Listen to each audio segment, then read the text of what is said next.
Bueno, buenas tardes a toda nuestra audiencia. Buenas tardes, feliz último día de la temporada de el Día de Gracias. Les saluda el doctor Max Luna de la Iniciativa de Salud Latina de la Universidad de Virginia. Hoy estoy haciendo el papel de moderador, ya que nuestra moderadora de siempre, Fanny Smedil, la presidente de Sin Barreras, también le damos la bienvenida a la audiencia Sin Barreras, no pudo acompañarnos, así que voy a hacer lo posible por hacer el trabajo tan valioso que ella hace en cada una de nuestras reuniones mensuales. El día de hoy tenemos una invitada muy especial, tanto profesional como personal para mí, compañera de trabajo en la universidad y amiga, la doctora Angie Inicio, que le vamos a dar la oportunidad de que se presente. Ella nos va a hablar de un tema muy importante en nuestra comunidad hispana, como es las enfermedades de los riñones en nuestra comunidad, cuáles son las causas, cómo prevenirlas, cómo detectarlas y vivir con enfermedades de los riñones. Angie Inicio, bienvenida a nuestro eh, eh, evento mensual, Tarde de Salud con Sin Barreras, en nuestro programa educativo en la comunidad. Muchas gracias, Angie. No, muchas gracias por invitarme, Max. Buenas tardes con todos. Mi nombre es Angie Nishio. Como explicaba Max, yo trabajo acá en la Universidad de Virginia y tengo el gusto de haber podido colaborar con el doctor Luna en varias actividades en la comunidad. Yo soy un doctor del riñón y específicamente me dedico a hacer trasplantes de riñón, a seguir a los pacientes antes y después de tener trasplantes de riñón, de reemplazarles el riñón que falló por uno nuevo. Y bueno, a través de ese trabajo he tomado mucho interés en las dificultades que ciertos grupos en la comunidad tienen para acceder a tratamientos de salud de manera temprana y de manera eficiente. Y hay ciertos grupos que se encuentran con mayor riesgo de pues no poder acceder a esos cuidados de salud, como por ejemplo los pacientes renales, sobre todo los pacientes renales de la comunidad latina, que muchas veces pues no terminan viendo a especialistas en momentos apropiados donde todavía se pueden hacer intervenciones para evitar que la enfermedad del riñón progrese. A través del trabajo que hago he podido conectarme no solamente con la comunidad local, sino también con la comunidad dentro del estado de Virginia y pacientes con enfermedad renal que no podían acceder al servicio de salud y casualmente hoy día estuve haciendo una clínica en la comunidad en Virginia del Norte para donde primariamente trabajo con pacientes de la población latina. Estoy muy agradecida de poder estar acá el día de hoy y bueno, espero que la presentación de hoy les sea de utilidad y podamos aprender un poco más sobre lo que significa los problemas del riñón en nuestra comunidad. Gracias, Angie. Bienvenida nuevamente. La doctora nos va a hablar con una buena periodo de tiempo. Esperamos sus preguntas. Siempre valoramos mucho tanto la opinión como la curiosidad de nuestra gente. Frecuentemente la gente escucha y se queda con dudas. Este es el momento de aclarar las dudas. A veces, y hablamos con Angie y otros colegas de que nuestros pacientes llegan a la clínica, se van calladitos y en el carro se dice, ah, ya no le pregunté al doctor esto. Muchas veces es por la dificultad del lenguaje, la dificultad cultural, pero aquí nos tienen a nosotros dos médicos latinos de habla hispana para que aclaren cualquier duda que ustedes tengan con respecto a la salud de sus riñones. Así que vamos a darle la palabra ahora a Angie para que presente su tema del mes. A ver, voy a compartir mi pantalla y si por favor, si en algún momento tienen alguna duda, sírvanse de postear su pregunta, ya sea en el Facebook Live Event, y yo encantada de responderle. Bueno, nuevamente el tema que vamos a discutir el día de hoy es sobre la enfermedad de los riñones o la enfermedad renal en la comunidad latina, porque tiene una implicación diferente que en otras comunidades. Eh, me gustaría empezar presentándosle un caso. Esta es una foto random que saqué del internet, pero refleja el caso de muchas personas que he tenido la oportunidad de cuidar a lo largo de mi carrera profesional. Digamos que esta persona llamémoslo Juan, tiene diabetes desde que tiene 23 años. A los 35 años lo diagnosticaron también con presión alta. Y bueno, a pesar de todo, sigue trabajando, jornadas completas, construyendo casas y hace lo mejor que puede. Pero además, esta persona va a las diálisis todas las noches, de 6 de la mañana, de 6 de la tarde a 9:30 de la noche. Pierde 3 horas y media en la diálisis 3 veces por semana. ¿No? Este es el caso, un caso muy típico, lamentablemente, de alguien que continúa laborando, que ha tenido enfermedades crónicas y que esas enfermedades crónicas pues terminan resultando en enfermedad del riñón crónica. Empecemos por discutir qué cosas son los riñones, ¿no? Muchas veces ni pensamos en que existen los riñones. Quizás algunos ya sepan que los riñones son los órganos encargados de producir orina. Se encuentran en la parte posterior del abdomen, como pueden ver en la diapositiva aquí, ¿no? Son estos dos órganos que tienen una forma como de un frijol y hacen muchas cosas, entre ellas, pues limpiar la sangre que pasa numerosas veces alrededor de los riñones y además, al filtrar la sangre, pues producen orinas y en esa orina se encuentran las productos de desecho, ¿no? Que se producen en el cuerpo luego de varios procesos químicos y luego de digerir o metabolizar, por ejemplo, los alimentos que uno tiene. Además, los riñones se encargan de ayudar a producir células rojas, que son muy importantes para llevar el oxígeno y los nutrientes al resto del cuerpo y además se encargan de producir ciertas sustancias que ayudan a que los huesos estén fuertes. Entonces, ¿qué cosa es la diferencia, ¿no? De tener enfermedad del riñón crónica, como mencioné hace un rato, versus tener una enfermedad de la vía urinaria, ¿no? Nuevamente, los riñones se encuentran en la parte superior y posterior de la parte del abdomen, del vientre, y bueno, cuando hay enfermedad del riñón, específicamente uno habla de que estos dos órganos se encuentran dañados, por lo general de manera comparativa en un lado y el otro. Y cuando uno habla de enfermedad urinaria, uno habla en realidad pues de lo que viene por debajo del riñón. Estos conductos en amarillo se llaman uréteres, que son los que coleccionan la orina que produce el riñón y la llevan a la vejiga, que es la parte baja, aquí en rosado. Los trastornos de la vía urinaria son esos trastornos que afectan los uréteres, que nuevamente conectan el riñón con la vejiga o la vejiga misma. ¿Y qué otras estructuras se encuentran en los trastornos urológicos? Cosas como la próstata. Quizás algunas personas en la comunidad, quizás los varones hayan escuchado de los problemas prostáticos, porque lamentablemente todos los varones a lo largo, mientras van envejeciendo, pues tienen un mayor riesgo de tener problemas de próstata.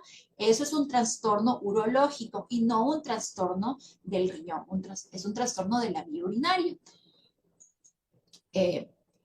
Y bueno, como les mencionaba, ¿no? Los riñones tienen varias funciones, no es solamente pues producir el orina, sino que además eliminan a través del orina pues estos desechos del metabolismo que pueden ser tóxicos cuando se acumulan en exceso.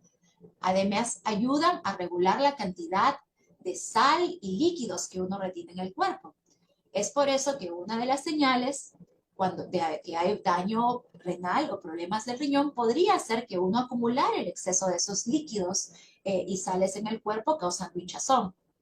Como mencioné anteriormente, los riñones son vitales para producir células rojas, ayudar a mantener la fortaleza de los huesos y además controlar la presión.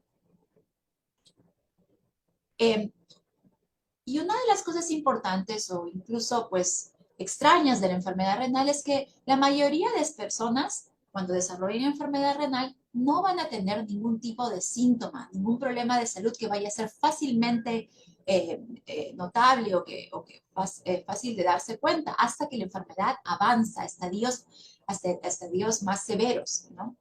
Entonces, la enfermedad renal es en realidad silenciosa en la gran mayoría de los casos. Y ¿cómo se manifiesta? Bueno, cuando los riñones dejan de funcionar o no funcionan tan bien, pues estos desechos, estos líquidos, las sales se empiezan a acumular en el cuerpo, no se producen suficientes células rojas, lo que lleva a tener anemia o hemoglobina baja y los huesos se debilitan, ¿no? Que podría llevar a fracturas patológicas más adelante. Asimismo, cuando estos desechos, estos líquidos, estas sales se acumulan, eso aumenta el riesgo de enfermedad cardiovascular y problemas cardíacos, por ejemplo. Em, la enfermedad renal, además, no solamente es silenciosa, sino que la enfermedad renal crónica es común. 1 de cada 7 adultos en los Estados Unidos, o alrededor de 37 millones de personas viviendo en los Estados Unidos, tiene enfermedad del riñón crónica y no tiene presente y no han tenido un diagnóstico adecuado. Es más, 1 de cada 2 personas que tiene enfermedad avanzada de los riñones, enfermedad crónica avanzada, no sabe que tiene esta enfermedad. Básicamente porque la sintomatología, las molestias que uno presenta son limitadas, son difíciles de darse cuenta. ¿Qué causa la enfermedad renal? Bueno, cosas como el daño renal puede deberse a una lesión, ya sea por física o una enfermedad crónica. Entre las enfermedades crónicas que pueden dañar los riñones se encuentran pues tener la presión alta de manera crónica y sobre todo si está mal controlada, tener el azúcar elevada en la sangre o lo que llamamos diabetes. Tener sobrepeso o obesidad es un factor de riesgo para desarrollar enfermedad de los riñones. Hay ciertas enfermedades donde el cuerpo de uno ataca el sistema inmunológico, ataca a nuestro cuerpo mismo y puede producir inflamación y daño crónico en los riñones también. También hay medicamentos, algunos de los cuales se consiguen fácilmente sin ninguna receta médica y si se toman de manera frecuente y por mucho tiempo, algunos de estos medicamentos pueden producir daño crónico de los riñones. Y rara vez, pero sucede, infecciones severas pueden generar daño del riñón permanente. Como mencionaba, entre las causas comunes o los factores de riesgo comunes para hacer enfermedad renal se encuentran la presión elevada, aquí en rojo, ¿no? Y la diabetes. Se darán cuenta que entre estas dos enfermedades, presión arterial elevada y la diabetes, explican más de la mitad de los casos de personas que tienen enfermedad del riñón en este país. No solamente estas enfermedades crónicas o los medicamentos o las infecciones son factores de riesgo para desarrollar enfermedad del riñón. Algunas veces factores sociales que determinan la salud, como por ejemplo el acceso a atención médica de manera adecuada o puntual o regular, ¿no? El entorno físico que tenemos, ya sea acceso eh, a comida de alto valor nutricional, ¿no? Puede influenciar o aumentar el riesgo de hacer enfermedades crónicas, incluyendo la enfermedad del riñón. Factores sociales y económicos, como podrían determinar, por ejemplo, si uno tiene acceso a un seguro de salud, pueden afectar el riesgo o aumentar el riesgo de tener enfermedad crónica del riñón. Y sucede que en la comunidad latina, el 17% de los latinos en este país no tiene seguro de salud. Y por lo tanto, ese hecho, ese factor, es uno de los factores de riesgo que aumenta el riesgo de hacer enfermedades crónicas, entre las cuales se encuentra la enfermedad terminal del riñón.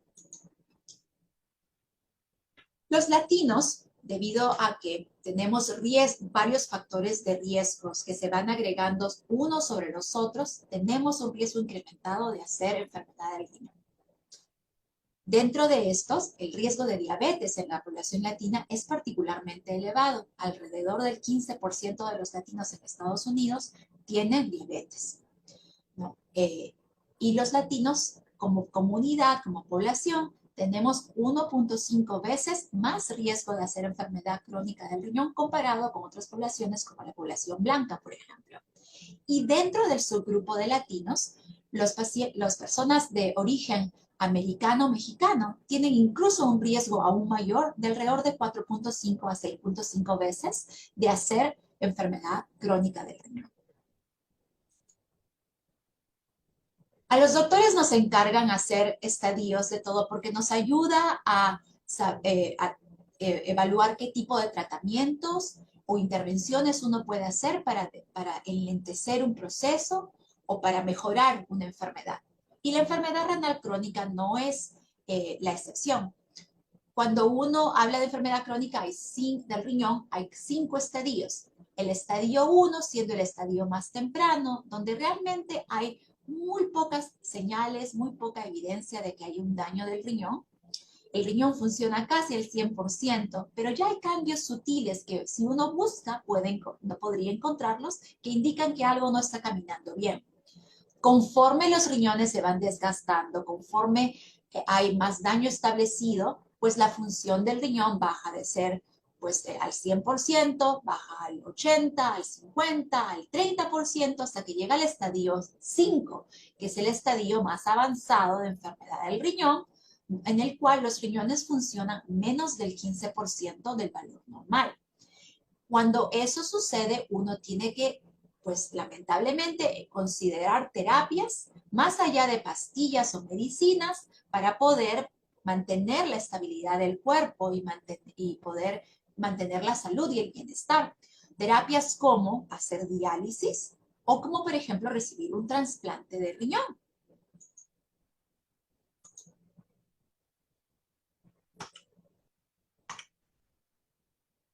Perdóneme. Entonces, ¿cuáles son las señales de alerta que uno debe de tener presente para poder saber si estamos desarrollando enfermedad crónica del riñón, sobre todo enfermedad avanzada? Porque como mencioné, la enfermedad crónica del riñón en estadios tempranos no tiene realmente muchos síntomas, muchas cosas que uno vaya a percibir. Pero cuando está en estadio 4, en estadio 5, ahí los síntomas, las cosas que uno puede identificar son mucho más evidentes. ¿Y qué cosas hay que tener en cuenta? Pues cambios en la orina, ya sea en el volumen o en la cantidad o en la coloración de la orina, deben pues crear una alerta y potencialmente, de ser persistentes, pues hacernos buscar atención médica, ¿no? Si hay, por ejemplo, presencia de burbujas o que pareciera la basa, burbujas que no se van en el orine, eso puede ser algunas veces una señal de pérdida de proteína en la orina. Los riñones no deberían perder proteína en la orina, solamente los desechos del metabolismo del cuerpo. Y cuando se encuentran en la orina, eso es muchas veces un marcador de daño crónico del riñón. Uno puede desarrollar fatiga. Hay muchas razones por las cuales uno desarrolla fatiga cuando se tiene enfermedad crónica del riñón, pero muchas veces va asociado con tener anemia crónica o hemoglobina, ¿no? Los glóbulos rojos bajos de manera crónica van a generar fatiga. Uno en estadios avanzados, como el estadio 5, más avanzado de la enfermedad crónica del riñón, uno puede tener picazón o comezón frecuente, sin tener pues un rash en el cuerpo. Uno puede notar hinchazón de las manos, los pies, falta de la respiración por retención de líquidos, que sucede cuando el riñón está fallando, y eso genera pues problemas para respirar, el apetito puede disminuir, y a veces uno puede incluso ver hinchazón en la cara o en los párpados, ¿no? Pero nuevamente, estos síntomas se ven en estadios tardíos de la enfermedad crónica del riñón. En este gráfico lo que quería mostrarles era que si bien los latinos tenemos una prevalencia de enfermedad crónica del riñón, aquí en el primer recuadro verán en el verde limón, que los latinos si bien tenemos riesgo de enfermedad crónica del riñón, entre los estadios tempranos del 1 al 3, pues la proporción de latinos con enfermedad crónica del riñón comparada con los afroamericanos o con la población blanca es bastante menor.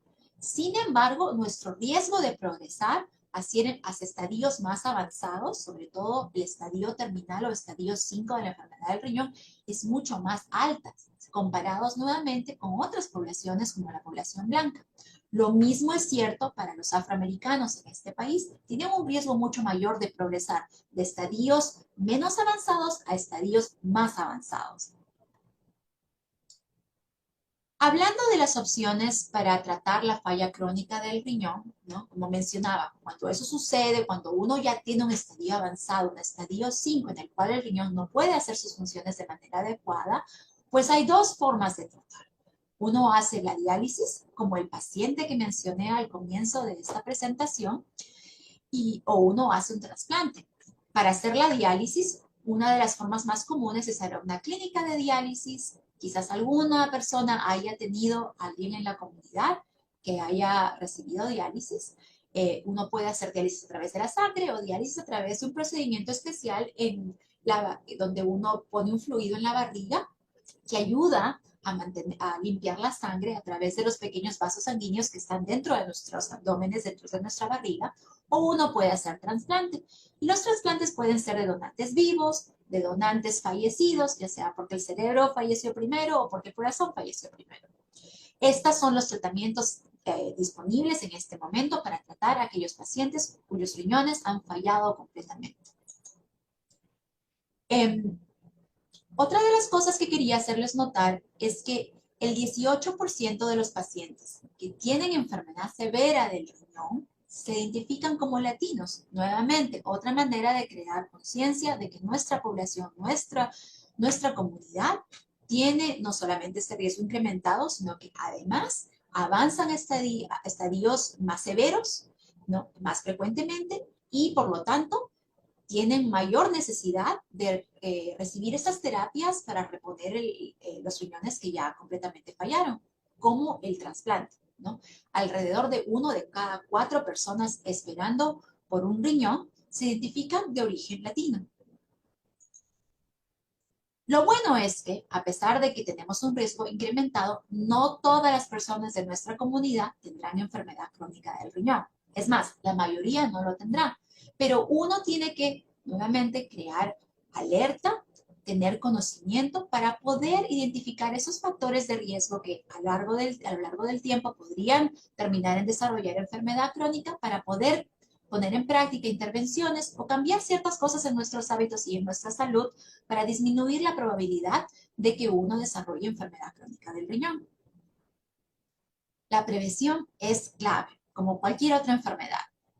Es mucho mejor tratar de hacer intervenciones que evitan que uno desarrolle enfermedades crónicas, incluyendo la enfermedad crónica del riñón, en vez de lidiar con las consecuencias, porque eso es mucho más complicado. Una de las maneras que podemos tratar de controlar nuestro riesgo de hacer enfermedad del riñón y enfermedad cardiovascular es tratar de mantener una dieta y un estilo de vida saludables, ¿no? Hacernos ver de manera regular con un doctor o doctora, sobre todo cuando uno tiene factores de riesgo como la presión alta o como la diabetes, para tratar de detectar problemas de manera temprana, donde hay más intervenciones que uno puede tomar para poder enlentecer un proceso o para poder evitarlo. Y una vez que se desarrolla, pues, enfermedad terminal crónica, uno tener esa fluidez de atención con un doctor o doctora puede permitir, pues, que esa persona sea tratada con la terapia adecuada, ya sea diálisis o trasplante, de manera temprana. Como les decía, pues visitar al doctor de manera regular o hacer un control anual, sobre todo para personas que tienen factores de riesgo, es ideal.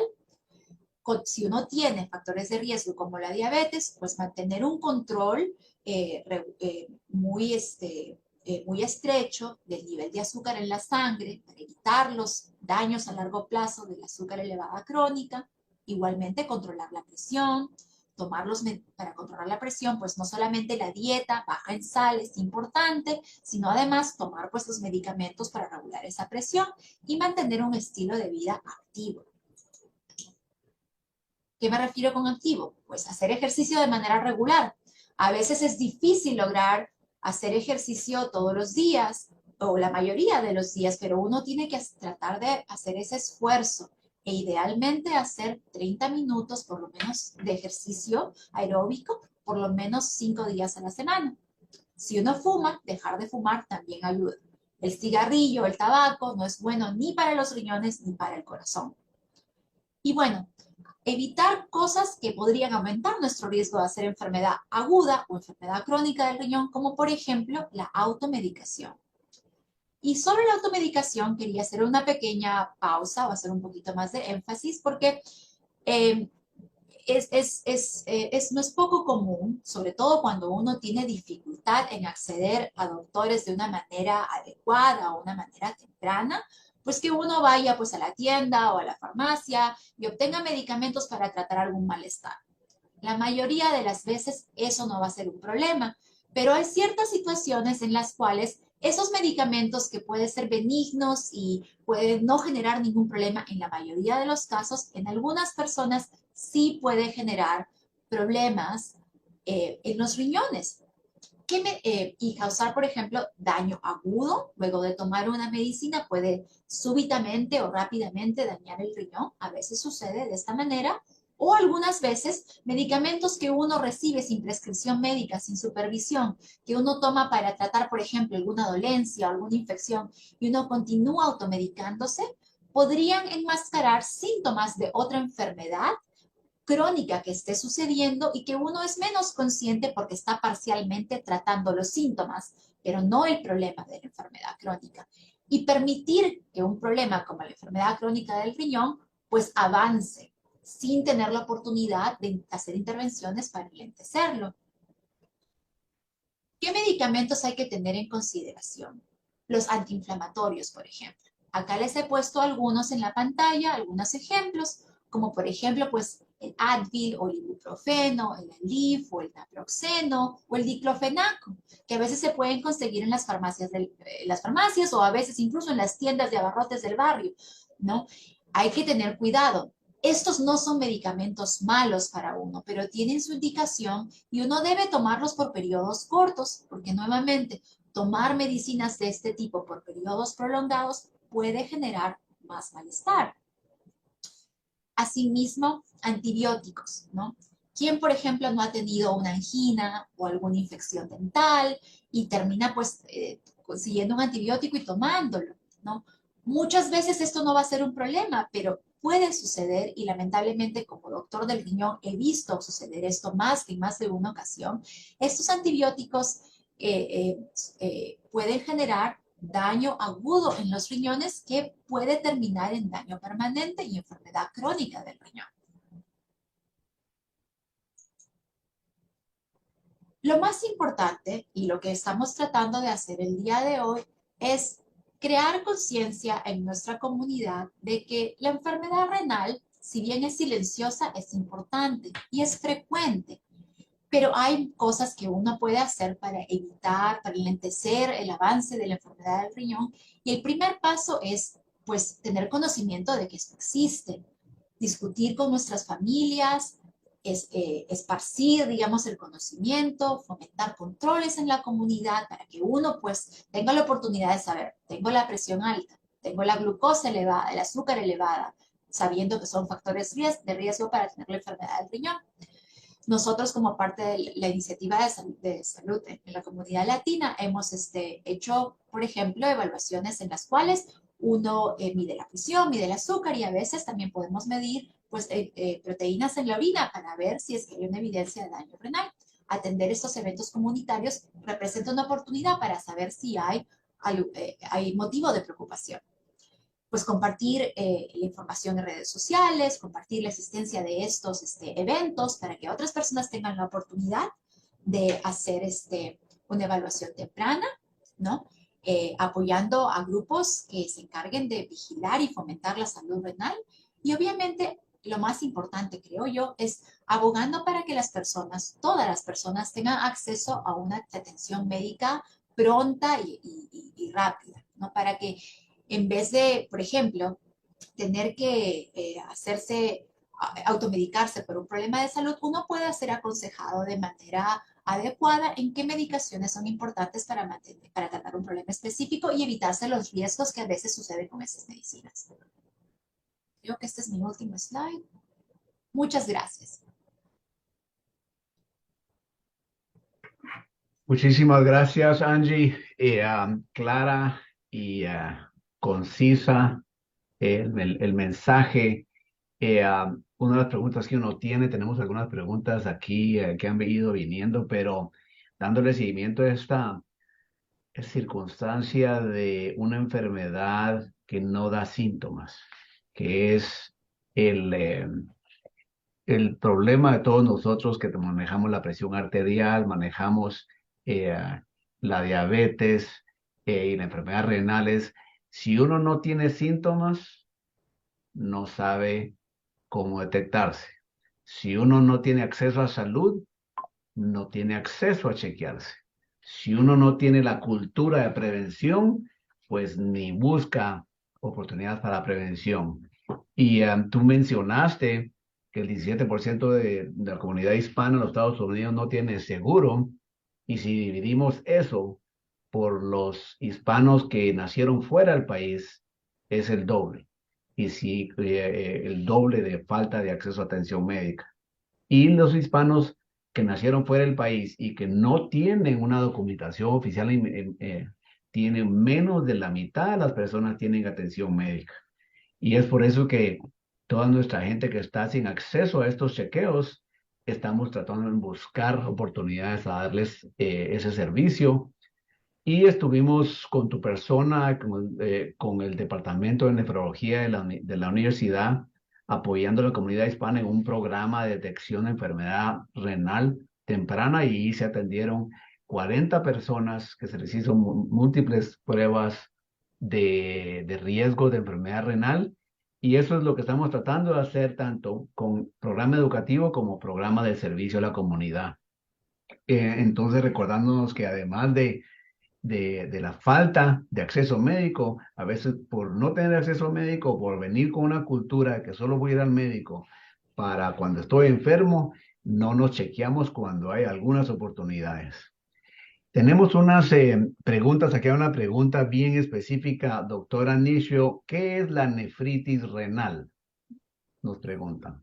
Es una buena pregunta. La nefritis renal es un término que puede significar muchas cosas. Normalmente se refiere a que haya inflamación de ciertas estructuras en el riñón, como por ejemplo, uno puede tener una nefritis del riñón o una inflamación de las estructuras del riñón cuando toma una medicina, ¿no? Y eso genera que cierta parte del riñón, en la estructura, digamos, microscópica del riñón, se inflame y empiece a mal funcionar. Eso lleva a que uno tenga, por lo general, un daño agudo del riñón, que la mayoría de las veces termina resolviéndose sin dejar, digamos, una lesión crónica, sobre todo cuando, por ejemplo, está asociado a algún cambio específico. Como mencioné, por ejemplo, pues tomar una medicina puede producir una nefritis, ¿no? Y si uno para la medicina, por lo general ese proceso se resuelve. Hay otro tipo de procesos, como enfermedades que atacan donde el sistema inmunológico, el que se encarga de defendernos, ataca el cuerpo, que pueden, entre ellos las estructuras del riñón, que pueden también generar este tipo de inflamación. ¿No? Pero en general se refiere a una inflamación del riñón, ya sea por una infección, ya sea por un proceso autoinmune, ya sea por una medicina. Muchas gracias. Otra pregunta y la voy a extender yo con una duda que yo tengo. Doctora, ¿es bueno el té verde para limpiar los riñones? Y la pregunta que yo extendía, no sé si conoces la té de Jamaica, el hibiscus tea, Ajá. que por lo menos en Guatemala se conoce como se considera como un diurético que ayuda a aumentar el producto urinario. Bueno, en general, para limpiar los riñones, digamos, si uno está pensando, por ejemplo, desde el punto de vista de tener cálculos o piedras en los riñones, ¿no? Muchas veces uno trata de, pues, de limpiar los riñones para movilizar los pequeños y las pequeñas piedras que se pueden formar ahí. En general, lo mejor es tomar líquidos, y de los líquidos, líquidos sin azúcar y lo más básico posible. O en otras palabras, agua es lo mejor. Mientras más uno beba agua, más orina se produce. A la hora de producir orina, pues eso ayuda a barrer con los pequeños cálculos o la arenilla que se puede formar dentro del riñón y disminuir el riesgo de desarrollar, pues, piedras en los riñones de mayor tamaño que puedan causar síntomas. Específicamente con respecto al té verde o al té de Jamaica o el agua de Jamaica, pues la verdad no, no, hasta donde yo sé, no tienen un mayor efectividad que tomar agua misma para tratar de limpiar los riñones, ¿no? No estoy muy familiarizada con, por ejemplo, con el té de el agua de Jamaica y ver si es que eso podría tener algún tipo de interacción específica o cambio específico en el riñón. Pero muchas veces el agua de Jamaica, que es muy rica, pues lleva azúcares. El azúcar, pues es exceso de calorías que uno realmente no necesita y eso puede fomentar la obesidad, por ejemplo, ¿no? En el caso del té verde, pues nuevamente lo mejor es para, si uno quiere, digamos, ayudar, sobre todo desde el punto de vista de las piedras en el riñón, pues lo mejor es tomar líquidos sin azúcar, y con eso me refiero al agua. El té verde, cuando se toma en cantidades excesivas, a veces también puede producir interacciones con medicinas, así que hay que tenerlo en consideración, ¿no? No va necesariamente a ayudar o a disminuir el riesgo de hacer una piedra en el riñón o de tener una infección urinaria, pero cantidades excesivas de té verde podrían tener interacciones con medicinas que uno esté tomando. Muchas gracias. Otra pregunta para acá. Tengo un tío que estuvo mucho tiempo en diálisis. Él no se cuidaba la salud. ¿Es posible que me dé a mí también, aunque yo no lleve la vida mal que llevó mi tío? Es una muy buena pregunta, ¿no? Pues algo que es cierto es que la enfermedad del riñón tiende a ser más frecuente dentro de familias. Algunas enfermedades no solamente están influenciadas por esas enfermedades crónicas o los factores ambientales, pero también tienen factores genéticos. Entonces, dependiendo de la enfermedad o del tipo, la causa que llevó a que esa persona tuviera enfermedad crónica del riñón, uno podría hacer una mejor evaluación de si hay riesgo incrementado o no. Pero en líneas generales, un factor de riesgo para que uno desarrolle enfermedad crónica del riñón es tener familiares que tienen enfermedad crónica del riñón, porque hay una asociación. En algunas poblaciones, para darles un ejemplo, cierta población de los afroamericanos, sobre todo los afroamericanos que vinieron que tienen ascendencia de una parte específica en África, tienen un gen que aumenta el riesgo de hacer enfermedad del riñón de un tipo muy específico y por lo tanto, pues en ese caso, sí, si un familiar de primer grado tiene enfermedad del riñón, pues la persona misma, a pesar de ser saludable y a pesar de hacer todo lo correcto, puede tener enfermedad del riñón también. Ahora, lo más importante es que estos factores genéticos, por ejemplo, ¿no? Pueden ser impactados de manera positiva al tener hábitos saludables y una dieta saludable y ser proactivo, ¿no? Proactivo, tomar iniciativa, ¿no? Con respecto a la salud de uno mismo. Eso nos da la oportunidad de limitar los factores de riesgo, pero además, si tuviéramos un problema del riñón, hacer la detección temprana para poder tener intervenciones que enlentezcan la progresión o algunas veces limiten la progresión de la enfermedad del riñón. Muy buen punto. El saber que tuvimos familiares con enfermedad de los riñones nos da la oportunidad de que a nosotros el riesgo sea más bajo y si llevamos una vida más sana. Entonces, Así es, aprovechar esa información, ¿verdad? así No, es. no sé si quieres quitar tu pantalla Ah, para... yo estoy sharing, so, ok. Eh, otra pregunta interesante. Me han recomendado tomar pastillas de calcio para evitar la osteoporosis, pero me da miedo que me den cálculos en los riñones. ¿Qué hago, doctora? Eh, para las personas que no tienen una historia de cálculo en el riñón, tomar calcio de por sí no debería aumentar el riesgo de hacer cálculos en el riñón. Es cierto que la mayoría de cálculos en el riñón tienen una base de calcio. Sin embargo, y a pesar de que suena un poco raro o no lógico, ¿no? El hecho de consumir suplementos de calcio no necesariamente va a aumentar el riesgo de hacer un cálculo en el riñón. Algunas veces incluso dar calcio ayuda con ciertas enfermedades que producen piedras en el riñón. Uno puede dar suplementos de calcio para que en el intestino de uno se agregue, se junte con estos elementos que pueden generar alta frecuencia de piedras en el riñón y disminuir el riesgo.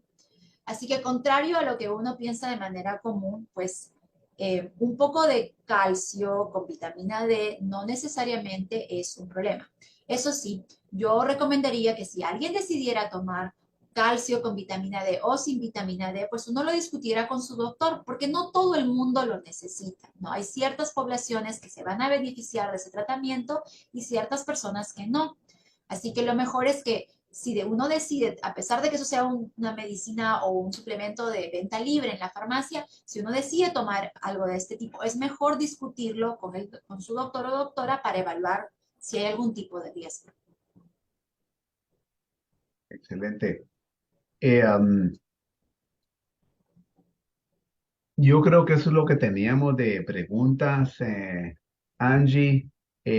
¿Algún otro comentario extensivo? Por ejemplo, ahora que entramos a la temporada final, la temporada navideña, eh, ¿cómo cuidamos nuestros riñones en el periodo navideño y de los días de Reyes? Buena pregunta y yo soy la primera en hacerlo saber que pues tener una dieta saludable en esta época de las festividades es difícil, ¿no? Tendemos a comer en exceso durante esta época y a comer por lo general pues cosas que son más ricas en grasas y harinas y sal, ¿no?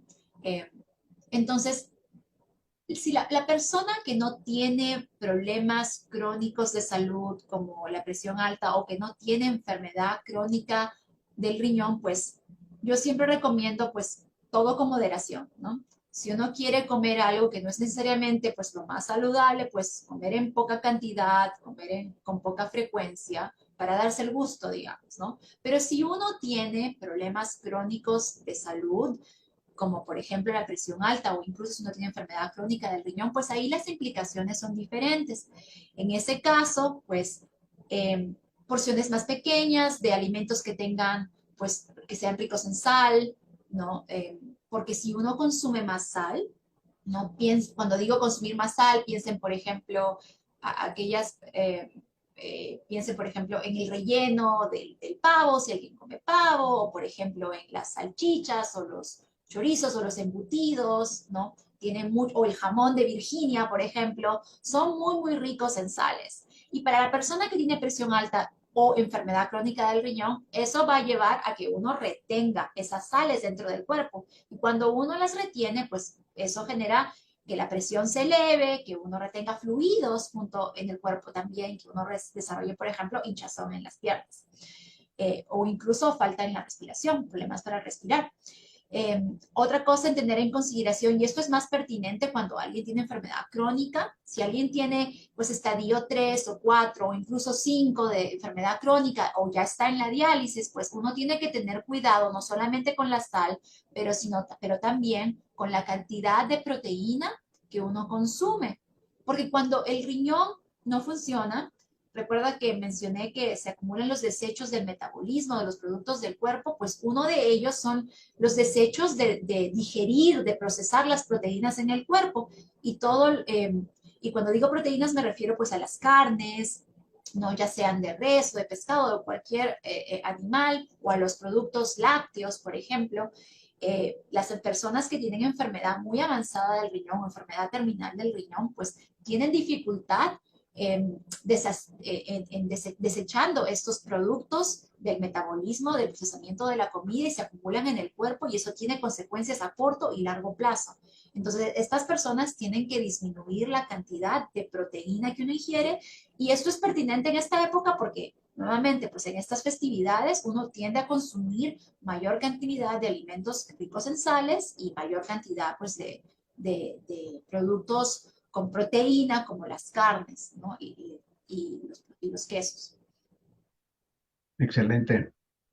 Bueno, ahora me gustaría darle las gracias a la doctora Nisio, a su tiempo tanto en esta charla como en todo este mes de trabajo. Es súper agradecido. También tenemos ya varios años de estar trabajando con ella en la comunidad, apoyándonos tanto dentro de la comunidad como dentro de la institución de UVA en mejorar la atención de salud a nuestra comunidad hispana. El, eh, Así que Angie, nuevamente te agradezco que muchísimo tu tiempo y el apoyo que nos das en la comunidad y en todas nuestras actividades. Quisiera pasar a nuestras últimas partes de nuestra charla, que es hablarle a nuestra audiencia de actividades que vienen a continuación para que aprovechen e informarle a la comunidad qué es lo que viene de actividades eh, eh, en su vecindario. El, y lo voy a poner aquí en orden cronológico. Este es un programa que ya tenemos 6 años de estarlo haciendo en la Iglesia de la Encarnación y ahora comenzamos en otras iglesias. Es un programa que también protege el riñón y es detectar la presión arterial de forma gratuita en la comunidad, discutir el riesgo que cada uno de los miembros tiene de tener problemas del corazón o derrames cerebrales y diabetes, apoyarlos en asesorarlos de cómo reducir su riesgo y conectarlos a atención médica gratuita o de bajo costo. Ahora ya tenemos más de 6 meses de ofrecer pruebas de diabetes y de colesteroles completos durante toda esta sesión de servicio le llamamos el programa del corazón. Un servicio gratuito en la Iglesia de la Encarnación en Charlottesville, Virginia, y ya tenemos más de 640 personas evaluadas en más de 2,000 citas en los últimos 5 años. Los esperamos este domingo 3 de diciembre a los interesados.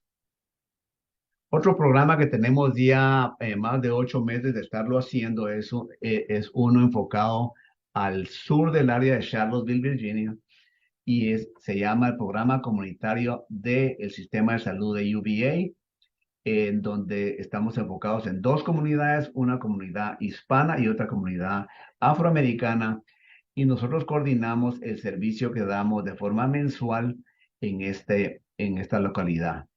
Estos días estamos ofreciendo la vacunación contra la gripe y los refuerzos de COVID-19 ahora que se viene la temporada de frío.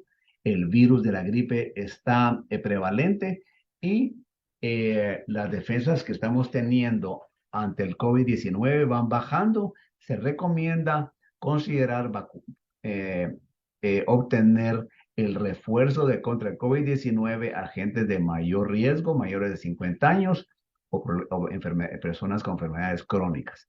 Así que el miércoles 13 de diciembre de 6 a 8 p.m. en el área de la comunidad de Southwood estamos ofreciendo, además de las vacunas de la gripe y COVID, estamos ofreciendo asesoría médica. Las personas que tienen dudas y no las han podido aclarar en un centro médico, asesoría de cómo obtener atención médica de bajo costo, asesoría de cómo obtener ayuda financiera para ser paciente de UVA Health, del hospital de la universidad. Estamos haciendo nuestro servicio cardiovascular que ya explicamos, también lo estamos haciendo en estas 2 horas, medición de presión arterial, diabetes y colesteroles. Y ahora ya tenemos unos meses de estar ofreciendo los exámenes físicos para los jóvenes deportistas. Estamos tratando de informar a la comunidad acerca de este servicio, en particular en diciembre. Los padres de familia y los jóvenes que nos están escuchando, que ya son no solo los de high school, sino que los de middle school requieren un examen físico que los permita ser miembros de deportes organizados por las escuelas. Y especialmente que en diciembre es el último mes para que los chicos que quieran jugar fútbol, el fútbol de veras, el que en verdad se patea con el pie y no el fútbol americano que se maneja con las manos. Eh, si ustedes tienen hijos que quieren participar en los equipos organizados de las escuelas, necesitan un examen físico deportivo. Y ahí los vamos a estar ofreciendo eh, a todos los que estén interesados. Muy importante que para tener una idea de cuánta gente nos visita, nos llamen para prepararnos a recibirlos y tener todos los documentos que necesitan para sus exámenes físicos, y toda la vacuna que necesita. El mes pasado tuvimos 40 personas buscando estos servicios y fue verdaderamente un gusto ver a toda la gente interesada por proteger su salud. Y el mes entrante pasamos a un tema diferente. Eh, programa educativo que terminamos hoy de noviembre. Termina con el Facebook Live. Voy a explicar, ya que tenemos unos minutos, cómo es la estructura de este programa educativo, pero el mes de enero, el doctor Esteban Figueroa, gastroenterólogo del hospital de la universidad, va a hablar de los problemas más comunes gastrointestinales. eh, y así que esperamos que esta audiencia le informe a su familia de que para aclarar las dudas, ya sea en nuestra actividad comunitaria, que vamos a ponerla en nuestros medios sociales, como así como el último viernes de enero, esta charla por estos medios. Solo quería aprovechar el trabajo que la doctora Nisho hizo en noviembre. Es un programa educativo multifacético que se llama Tarde de Salud Familiar. Salimos y realmente este es un boletín de otro mes. La doctora nos desarrolló el boletín educativo de la enfermedad de los riñones, que se publica el primer día del mes.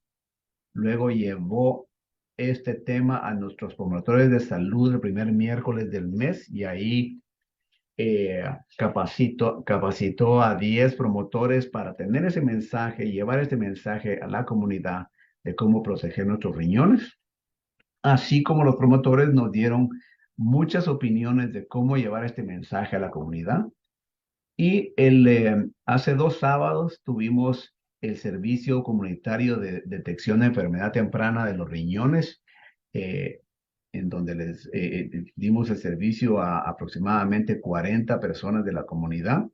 Y termina el programa educativo del mes con esta actividad actual, el Facebook Live, para que toda la comunidad que no está disponible en la comunidad nos acompañe en medios sociales. Este video, así como el último año de videos, va a estar disponible en nuestra página de YouTube para que puedan ver tanto esta presentación como presentaciones de otros meses previos. Así que esa es la información que tenía para nuestra comunidad y la audiencia de Sin Barreras. Angie, muchísimas gracias nuevamente. Esperamos que pases felices fiestas con tu linda familia Muchas y nos gracias. vemos la próxima, ¿ok? Gracias por la oportunidad y bueno, espero que haya muchos eventos como este que sean tan estimulantes para la comunidad. Gracias otra vez. Gracias, feliz noche a todos. Chao.